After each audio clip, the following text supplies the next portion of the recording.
हाल ही में हुई सीरिया की तख्ता पलट जैसी घटनाओं से आप सभी वाकिफ होंगे। सीरिया में डिक्टेटरशिप इतनी बढ़ चुकी थी कि सीरिया की आम जनता को मजबूरन जागरूक होना पड़ा एक तानाशाह के खिलाफ। जानिए कौन है ये तानाशाह? बशर अल असद। देखिए, बशर अल असद को सियासत की कमान उनके फादर हाफिज अल असद के बाद मिली थी। हाफिज अल असद का सीरिया मिलिट्री के अंदर काफ़ी स्ट्रॉन्ग होल्ड था और वो सीरियन एयरफोर्स को भी लीड करते थे।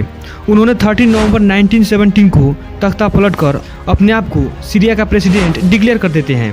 ताजुब की बात यह है कि एक मेजोरिटी सुन्नी कम्युनिटी मुल्क में एक माइनॉरिटी शिया तख्ता पलटकर प्रेसिडेंट बना था। हाफिज अल असद को इस बात की शंका थी कि देर सवेर कभी भी एक मेजोरिटी कम्युनिटी सत्ता में आ सकती है, तो इन्होंने प्रेसिडेंट बनने के बाद अपने पावर को और भी मजबूत किया। सुन्नी मेजोरिटी इलाकों में सुरक्षा बढ़ा दी गई और सबसे अहम काम ये किया, इन्होंने अपने पावर का यूज करके कॉन्स्टिट्यूशन को अपने हिसाब से कर लिया।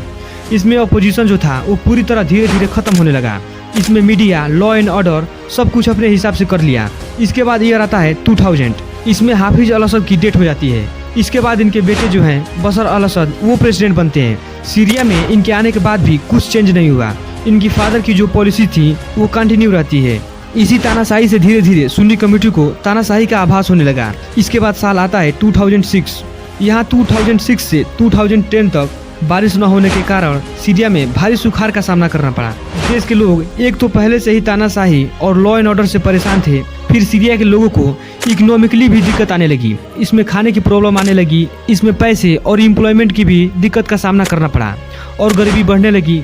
सीरिया से सटे कई देशों में लोग तानाशाही के खिलाफ आवाज उठा रहे थे। इसमें लीबिया, तुनिसिया, इजिप्ट, जॉर्डन इत्यादि अरब देशों में तानाशाही के खिलाफ धरना प्रदर्शन चल रहे थे। धीरे धीरे ये बातें सोशल मीडिया के जरिए सीरिया तक पहुंची। लोगों ने देखा और लोगों में जागरूकता आई और लोगों ने डिक्टेटरशिप के खिलाफ अपना आवाज उठाने लगे।